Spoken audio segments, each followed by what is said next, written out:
4ஆம் அதிகாரம். இஸ்ரவேலே, நீ திரும்புகிறதற்கு மனதாயிருந்தால் என்னிடத்தில் திரும்பு என்று கர்த்தர் சொல்லுகிறார். நீ உன் அருவருப்புகளை என் பார்வையினின்று அகற்றிவிட்டால் நீ இனி அலைந்து திரிவதில்லை. நீ உண்மையோடும் நியாயத்தோடும் நீதியோடும் கர்த்தருடைய ஜீவனை கொண்டு ஆணையிடுவாய்.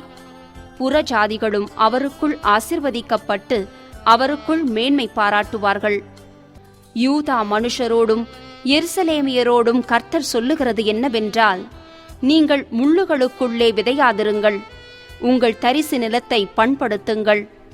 யூதா மனுஷரே, எருசலேமின் குடிகளே, உங்கள் கிரியைகளுடைய பொல்லாப்பின் நிமித்தம் என் உக்கிரம் அக்கினியைப் போல எழும்பி அவிப்பார் இல்லாமல் எரியாதபடிக்கு நீங்கள் கர்த்தருக்கென்று உங்களை விருத்த சேதனம் பண்ணி உங்கள் இருதயத்தின் நுனித்தோலை நீக்கிப் போடுங்கள். தேசத்தில் எக்காலம் ஊதுங்கள் என்று சொல்லி யூதாவில் அறிவித்து எருசலேமில் கேட்கப் பண்ணுங்கள். நாம் அரணான பட்டணங்களுக்கு உட்படும்படிக்குச் சேருங்கள் என்று சொல்லி உரத்த சத்தமாய் கூப்பிடுங்கள். சீயோனுக்கு நேரே கொடியேற்றுங்கள், கூடுங்கள், நிற்காதிருங்கள். நான் வடக்கே இருந்து பொல்லாப்பையும் மகா சங்காரத்தையும் வரப்பண்ணுகிறேன். உன் தேசத்தை பாழாக்கி விடும்படிக்கு சிங்கம் தன் புதரிலிருந்து எழும்பி ஜாதிகளை சங்கரிக்கிறவன் தன் ஸ்தானத்திலிருந்து புறப்பட்டு வருகிறான். உன் பட்டணங்கள் குடியிராதபடி அழிக்கப்படும் என்கிறார். இது நிமித்தம் இரட்டை கட்டிக்கொள்ளுங்கள், புலம்பி அலறுங்கள். கர்த்தருடைய உக்கிர கோபம் நம்மை விட்டு திரும்பவில்லையே.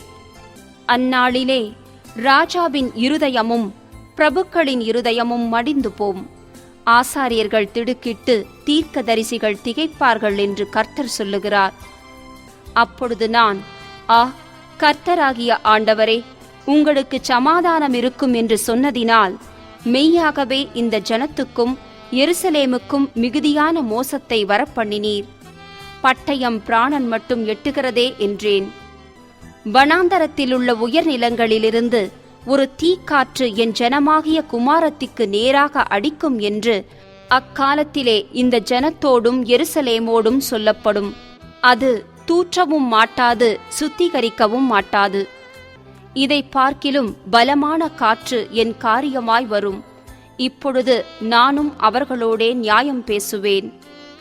இதோ, மேகங்களைப் போல எழும்பி வருகிறான்.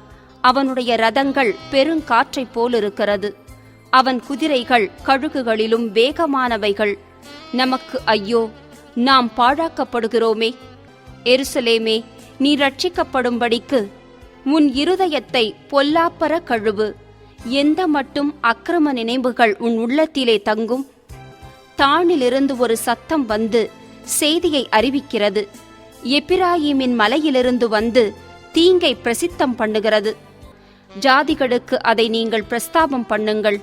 இதோ, காவற்சேவகர் தூர தேசத்திலிருந்து வந்து யூதாவுடைய பட்டணங்களுக்கு விரோதமாய் உரத்த சத்தமிடுவார்கள் என்று எருசலேமுக்கு கூறுங்கள்.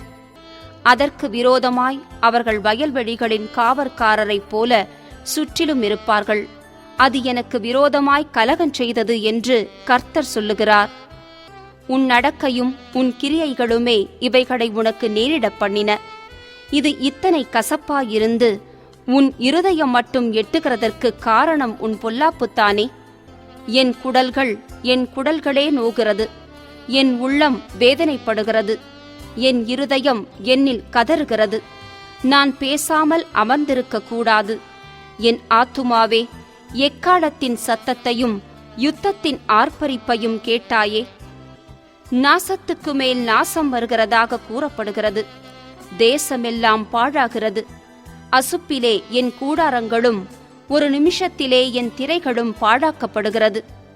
நான் எதுவரைக்கும் கொடியைக் கண்டு எக்காலத்தின் சத்தத்தை கேட்பேன்? என் ஜனங்களோ மதியற்றவர்கள். என்னை அவர்கள் அறியாதிருக்கிறார்கள். அவர்கள் பைத்தியமுள்ள பிள்ளைகள். அவர்களுக்கு உணர்வே இல்லை. பொல்லாப்பு செய்ய அவர்கள் அறிவாளிகள். நன்மை செய்யவோ அவர்கள் அறிவில்லாதவர்கள். பூமியை பார்த்தேன், அது ஒழுங்கின்மையும் வெறுமையுமாயிருந்தது. வானங்களைப் பார்த்தேன், அவைகளுக்கு ஒளியில்லாதிருந்தது.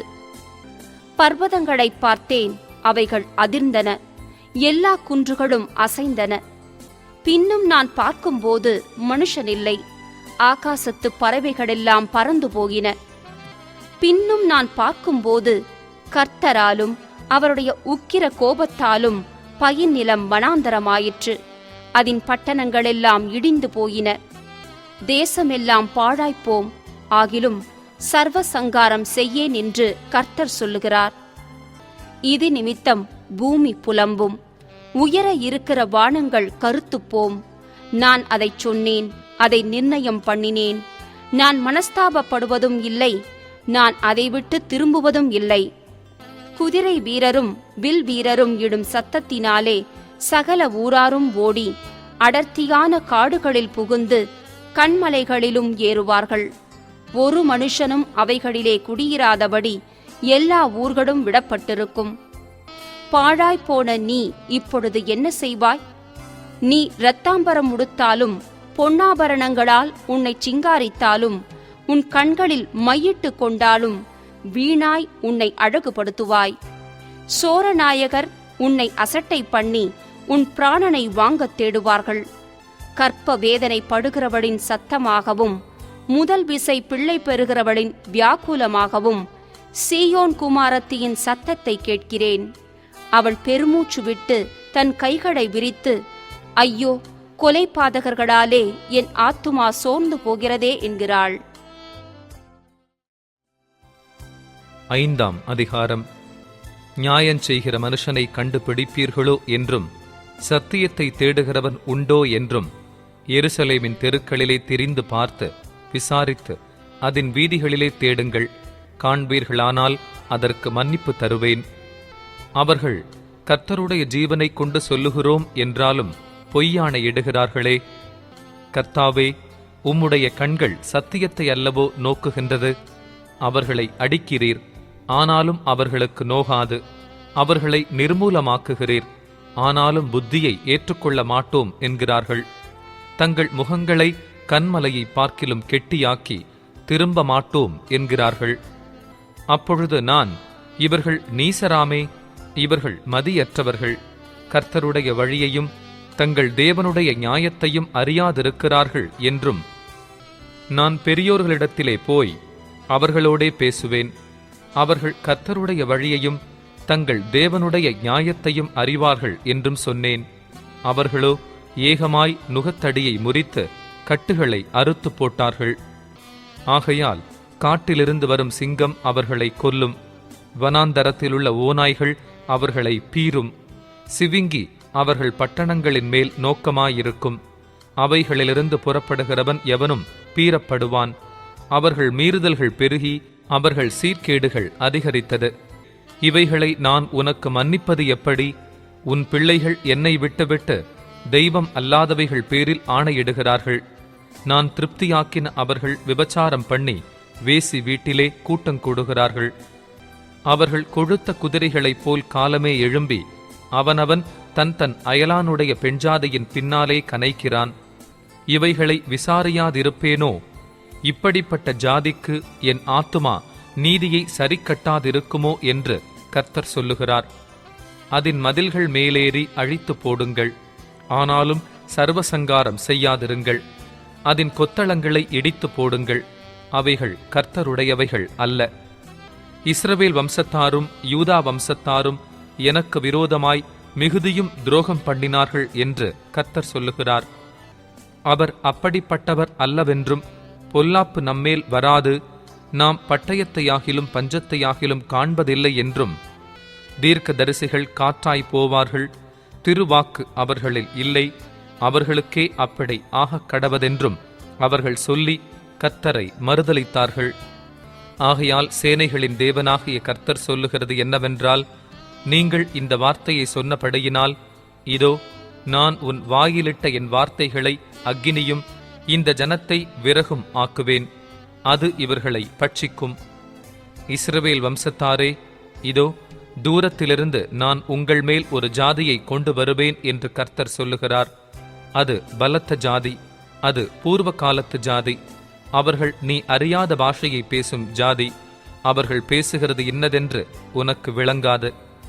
திறந்த பிரேத குழிகளைப் போல் அவர்கள் அம்பரா தூணிகள் இருக்கும். அவர்கள் அனைவரும் பராக்கிரமசாலிகள். அவர்கள் உன் குமாரரும் உன் குமாரத்திகளும் சாப்பிட வேண்டிய உன் விளைச்சலையும் உன் அப்பத்தையும் சாப்பிட்டு, உன் ஆடுகளையும் உன் மாடுகளையும் பட்சித்து, உன் திராட்சப் பழங்களையும் உன் அத்திப்பழங்களையும் சாப்பிட்டு, நீ நம்பின உன்னுடைய அரணான பட்டணங்களை பட்டயத்தாலே வெறுமையாக்குவார்கள். ஆகிலும் நான் அந்நாட்களிலும் உங்களை சர்வசங்காரம் செய்யாதிருப்பேன் என்று கர்த்தர் சொல்லுகிறார். எங்கள் தேவனாகிய கர்த்தர் எங்களுக்கு இவைகளையெல்லாம் எதினிமித்தம் செய்தார் என்று நீங்கள் கேட்டால், அப்பொழுது நீ அவர்களை பார்த்து, நீங்கள் என்னை விட்டு உங்களுடைய தேசத்திலே அந்நிய தேவர்களை சேவித்தது போல உங்களுடையதல்லாத தேசத்திலே அந்நியர்களை சேவிப்பீர்கள் என்று சொல்வாயாக. நீங்கள் யாக்கோபின் வீட்டிலே அறிவித்து யூதாவிலே சொல்லிக் கூற வேண்டியது என்னவென்றால், கண்களிருந்தும் காணாமலும் காதுகளிருந்தும் கேளாமலும் இருக்கிற அறிவில்லாத ஜனங்களே, கேளுங்கள். எனக்கு பயப்படாதிருப்பீர்களோ என்று கர்த்தர் சொல்லுகிறார். அலைகள் மோதி அடித்தாலும் மேற்கொள்ளாத படிக்கும், அவைகள் இறைந்தாலும் கடவாத படிக்கும், கடக்கக்கூடாத நித்திய பிரமாணமாக சமுத்திரத்தின் மணலை எல்லையாய் வைத்திருக்கிறவராகிய எனக்கு முன்பாக அதிராதிருப்பீர்களோ? இந்த ஜனங்களோ முரட்டாட்டமும் கலகமுமான இருதயமுள்ளவர்கள், முரட்டாட்டம் பண்ணி போய்விடுகிறார்கள். அந்தந்த பருவத்திலே எங்களுக்கு மழையையும் முன்மாரியையும் பின்மாரியையும் கொடுத்து அறுப்புக்கு நியமித்த வாரங்களை எங்களுக்கு தற்காக்கிற எங்கள் தேவனாகிய கர்த்தருக்கு பயந்திருப்போம் என்று அவர்கள் தங்கள் இருதயத்திலே சொல்லுகிறதில்லை. உங்கள் அக்கிரமங்கள் இவைகளை விலக்கி உங்கள் பாவங்கள் உங்களுக்கு நன்மையை வர ஒட்டாதிருக்கிறது. குருவி பிடிக்கிறவர்கள் பதுங்குகிறது போல் பதுங்கி மனுஷரை பிடிக்க கண்ணிகளை வைக்கிற துன்மார்க்கர் என் ஜனங்களில் காணப்படுகிறார்கள். குருவிகளால் கூண்டு நிறைந்திருக்கிறது போல் அவர்கள் வீடுகள் கபடங்களால் நிறைந்திருக்கிறது. ஆதலால் அவர்கள் பெருகி ஐஸ்வர்யவான்களாகிறார்கள். கொழுத்து சளுக்கு பண்ணுகிறார்கள். துன்மார்க்கனுடைய செயல்களை கண்டிக்காமல் விடுகிறார்கள். திக்கற்றவனுடைய வழக்கை விசாரியாமல் தாங்கள் மாத்திரம் வாழுகிறார்கள். எளியவர்களின் நியாயத்தை தீரார்கள். இவைகளை விசாரியாதிருப்பேனோ? இப்படிப்பட்ட ஜாதிக்கு என் ஆத்துமா நீதியை சரிக்கட்டாதிருக்குமோ என்று கர்த்தர் சொல்லுகிறார். திகைத்து திடுக்கிடத்தக்க காரியம் தேசத்திலே நடந்து வருகிறது. தீர்க்க தரிசிகள் கள்ள தீர்க்க தரிசனம் சொல்லுகிறார்கள். ஆசாரியர்கள் அவர்கள் மூலமாய் ஆளுகிறார்கள். இப்படி இருப்பது என் ஜனத்துக்கு பிரியமாயிருக்கிறது. ஆனாலும் முடிவிலே என்ன செய்வீர்கள்? 6ஆம் அதிகாரம்.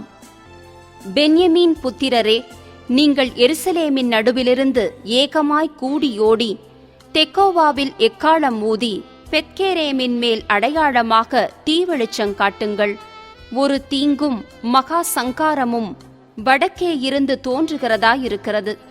செல்வமாய் வளர்ந்த ரூபவதியான சீயோன் குமாரத்தியை பாழாக்குவேன். மேய்ப்பர் தங்கள் மந்தைகளோடே அவளிடத்துக்கு வருவார்கள். அவர்கள் அவளுக்கு விரோதமாய் சுற்றிலும் கூடாரம் போட்டு அவனவன் தன் தன் ஸ்தலத்தில் மேய்த்து, அவளுக்கு விரோதமாய் யுத்தம் செய்ய ஆயத்தம் பண்ணுங்கள் என்றும், மத்தியானத்தில் தானே நாம் போயேறும்படிக்கு எழுந்திருங்கள். ஐயோ, பொழுது சாய்ந்து அந்தி நிழல்கள் நீண்டு போகிறதே. எழுந்திருங்கள், நாம் ராக்காலத்திலாகிலும் போயேறி அவளுடைய அரமனைகளை அழிப்போம் என்றும் சொல்லுவார்கள். சேனைகளுடைய கர்த்தர் சொல்லுகிறது என்னவென்றால், மரங்களை வெட்டி எருசலேமுக்கு விரோதமாய் கொத்தளம் போடுங்கள். அதுவே விசாரிக்கப்பட வேண்டிய நகரம். அதன் உட்புறமெல்லாம் கொடுமை. ஊற்றானது தன் தண்ணீரை சுரக்க பண்ணுமா போல அது தன் தீங்கை சுரக்க பண்ணுகிறது. அதிலே கொடுமையும் அழிம்பும் கேட்கப்படுகிறது. துக்கமும் காயங்களும் நித்தமும் எனக்கு முன்பாக காணப்படுகிறது. எருசலேமே, என் ஆத்துமா உன்னை விட்டு பிரியாதபடிக்கும், நான் உன்னை பாழும் குடியற்ற தேசமும் ஆக்காதபடிக்கும் புத்தி கேள். திராட்சக் குலைகளை அறுக்கிறவனைப் போல உன் கையை திரும்ப கூடைகளின் மேல் போடென்று சொல்லி, அவர்கள் இஸ்ரவேலில் மீதியாயிருந்த கனியை திராட்சச் செடியின் கனியைப் போல் நன்றாய் பொறுக்கிக் கொண்டு போவார்கள் என்று சேனைகளின் கர்த்தர் சொல்லுகிறார். அவர்கள் கேட்கும்படி நான் யாரோடே பேசி எச்சரிப்பேன்? அவர்களுடைய செவி விருத்த சேதனமில்லாதது. அவர்கள் கேட்க மாட்டார்கள். கர்த்தருடைய வசனம் அவர்களுக்கு நிந்தையாயிருக்கிறது. அதின்மேல் அவர்களுக்கு விருப்பமில்லை. ஆகையால் நான் கர்த்தருடைய உக்கிரத்தால் நிறைந்திருக்கிறேன். அதை அடக்கி இழைத்து போனேன். வீதிகளிலுள்ள பிள்ளைகளின் மேலும் வாலிபருடைய கூட்டத்தின் மேலும் ஏகமாய் அதை ஊற்றிவிடுவேன். புருஷரும் ஸ்திரீகளும் கிழவரும் பூரண வயதுள்ளவர்களும் கூட பிடிக்கப்படுவார்கள். அவர்களுடைய வீடுகளும் அவர்களுடைய காணி பூமிகளும் அவர்களுடைய மனைவிகளோடே ஏகமாய் அந்நியர் வசமாகும்.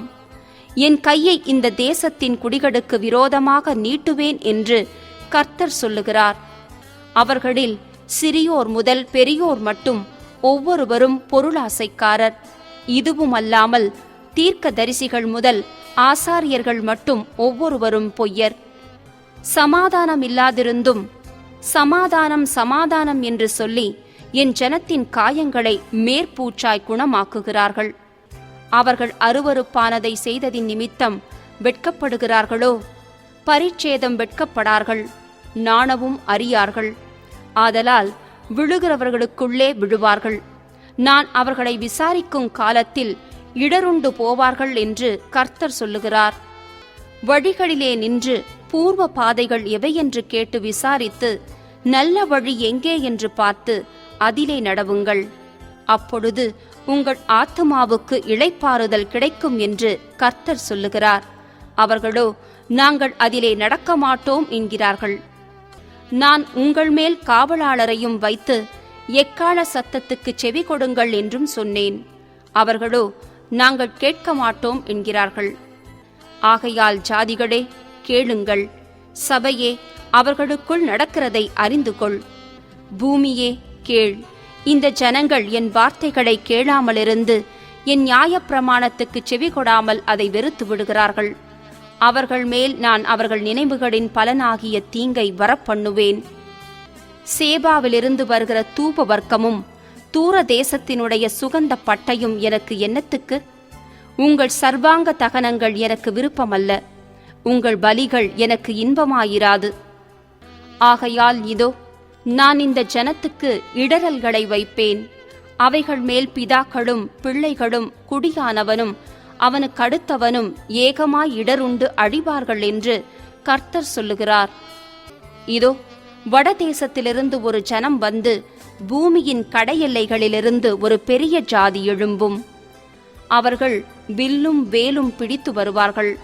அவர்கள் கொடியர், இரக்கமறியாதவர்கள். அவர்கள் சத்தம் சமுத்திர இரைச்சலுக்கு சமானமாயிருக்கும். சீயோன் குமாரத்தியே, அவர்கள் உனக்கு விரோதமாக யுத்த சன்னத்தராய் குதிரைகளின் மேலேறி அணி அணியாக வருவார்கள் என்று கர்த்தர் சொல்லுகிறார். அவர்கள் வருகிற செய்தியை கேட்டோம். நம்முடைய கைகள் தளர்ந்தது. இடுக்களும் கர்ப்பவதிக்கு உண்டாகும் வேதனை கொப்பான வேதனையும் நம்மை பிடித்தது. வயல்வெளியிலே புறப்படாதிருங்கள், வழியிலும் நடவாதிருங்கள். சுற்றிலும் சத்துருவின் பட்டயமும் பயங்கரமும் உண்டு. என் ஜனமாகிய குமாரத்தியே, நீ இரட்டை கட்டிக்கொண்டு சாம்பலிலே புரண்டு ஒரே புத்திரனுக்காக துக்கிக்கிறது போல மனங்கசந்து புலம்பு. பாழாக்குகிறவன் சடிதியாய் நம்மேல் வருவான். நீ என் ஜனத்தின் வழியை அறிந்து கொள்ளவும் சோதித்து பார்க்கவும் நான் உன்னை அவர்களுக்குள்ளே துருக்கமாகவும் அரணாகவும் வைத்தேன். அவர்கள் எல்லாரும் முரட்டாட்டமான அகங்காரிகளும் தூற்றித் திரிகிறவர்களுமாயிருக்கிறார்கள். அவர்கள் வெண்கலமும் இரும்புமானவர்கள். அவர்கள் எல்லாரும் கெட்டவர்கள். துருத்தி வெந்தது, ஈயம் நெருப்பினால் அழிந்தது.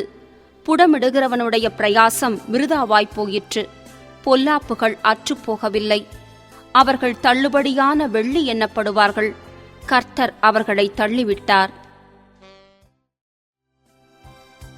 7ஆம் அதிகாரம். கர்த்தரால் எரேமியாவுக்கு உண்டான வசனம்.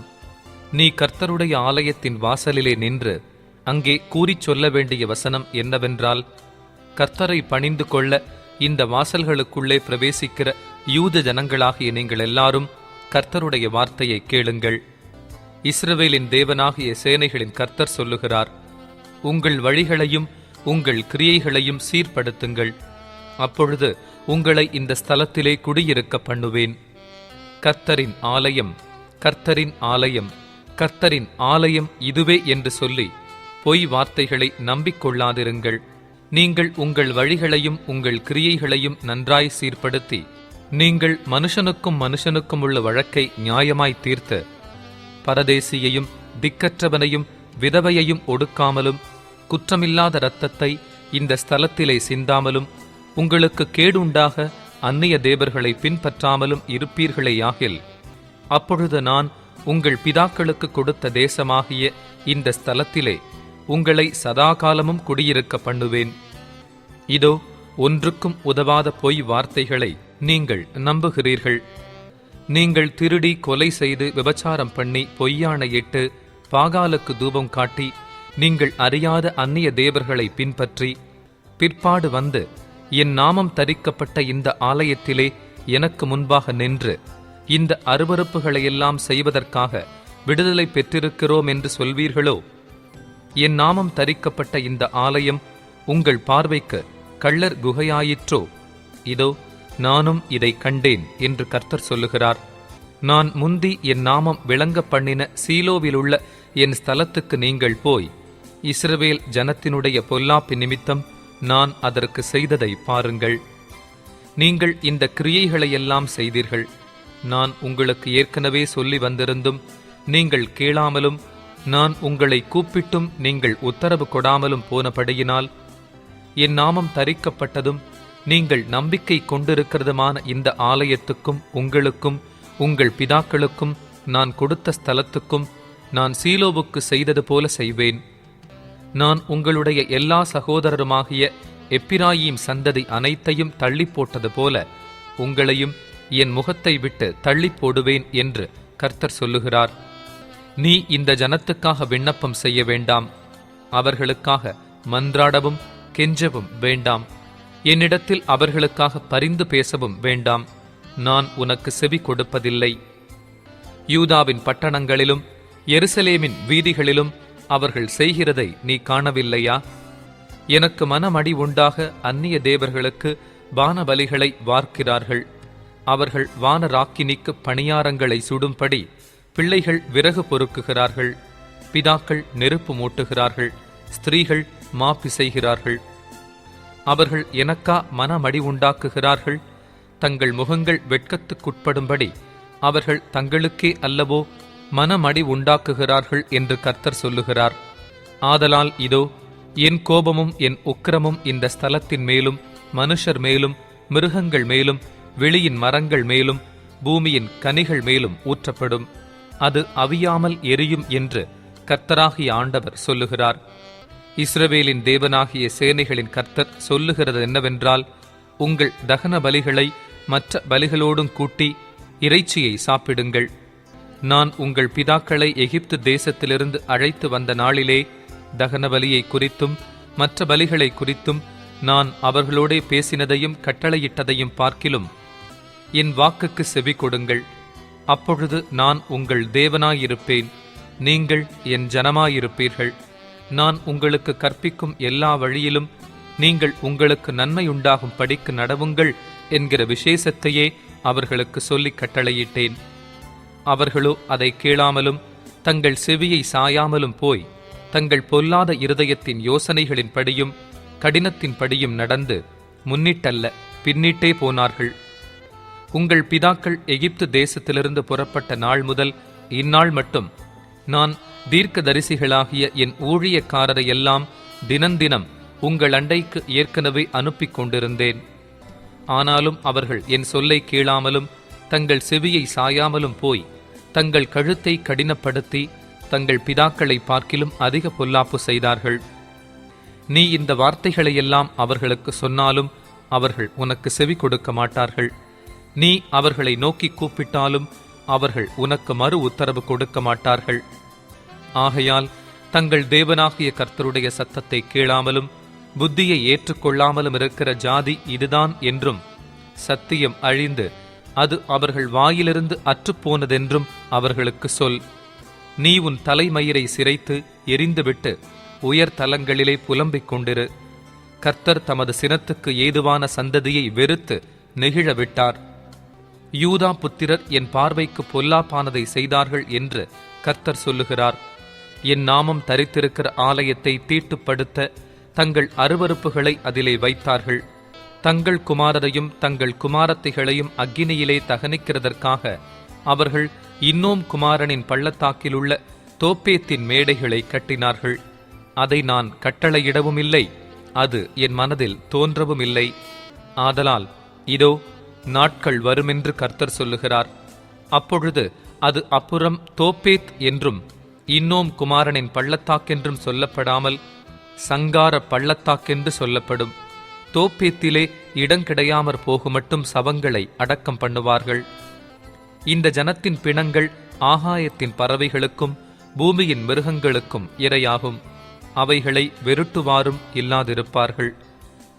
நான் யூதாவின் பட்டணங்களிலும் எருசலேமின் வீதிகளிலும் களிப்பின் சத்தத்தையும் மகிழ்ச்சியின் சத்தத்தையும் மணவாளனின் சத்தத்தையும் மணவாட்டியின் சத்தத்தையும் ஓய பண்ணுவேன். தேசம் பாழாகும்.